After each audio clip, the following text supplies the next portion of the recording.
So, I'm here with Ashley Ambirge. It's hamburger, as they pronounce it in Costa Rica. Ashley Hamburger. I've had too many drinks. Alright, and Costa Rica. Ashley, for anyone who doesn't know you, who I don't know who they be, but can you give us just like the quick and dirty of who you are and what the Middle Finger Project is? Yes, the Middle Finger Project is an online haven for people who are starting their own small businesses and have no idea what to do. And they like personality, because obviously it's Sweet. yeah. Okay, thank you very much. So, when I say the word comparisonitis, what comes up for you? What does that mean? Comparisonitis is a tough one, because I think we all have it. We've all had it at some point in time. But it's really just looking at other people and saying, what should I do? And then doing that exact same thing. The problem with that is that it's not going to work. Because when you do the same thing as somebody else, then you're no longer original. And the internet thrives on originality. So when you're starting something like a small business, you really need, and easier said than done of course, you really need to take inventory and say, okay, how can I look at what I have to offer? Because you have something to put on the table. And how can I take that to another level without doing something that's already been done? Totally. So, have you ever suffered from comparisonitis? Yes. And I was actually just telling Heather a couple of minutes ago,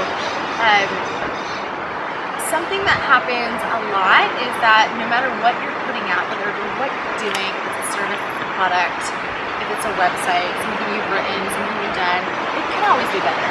It can always, always, always be better. So that's really when that comes into play, because you know other people maybe are doing it better in terms of quality, in terms of taking a longer time.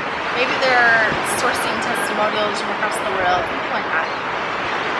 But the reality of it is that your best is really your best. So you need to do that whenever that is, at whatever point in time that is, and keep moving forward. I was really just thinking, I looked at some of my old products the other day and I thought, what the hell was I doing? I mean, these are terrible. Not the quality, but the presentation is so terrible. Yeah. And I was immediately like, oh my god. But the interesting thing about that is to know that I've made my business work for years and years and years in a row, over 6 figures, with those terrible presentations that in my mind now that I'm at a different level, for me looking back is like a little, ooh. But at the time it was the best I could do. It was the best you could do. I love that you brought that up, because a big favorite saying of mine is we are all doing the best that we can with the tools that we have at any given point in time. Right? Exactly. Like whatever it is, whatever knowledge, whatever skills, whatever reach, whatever audience you have, you're doing the best that you can. So awesome. I love that little bit of insight from you. My final question is, do you find that the clients that come to you who sort of are struggling with this, how do you think that affects their ability to show up fully real in their businesses when you see them kind of like, I want to be like so-and-so, or help me write more like this?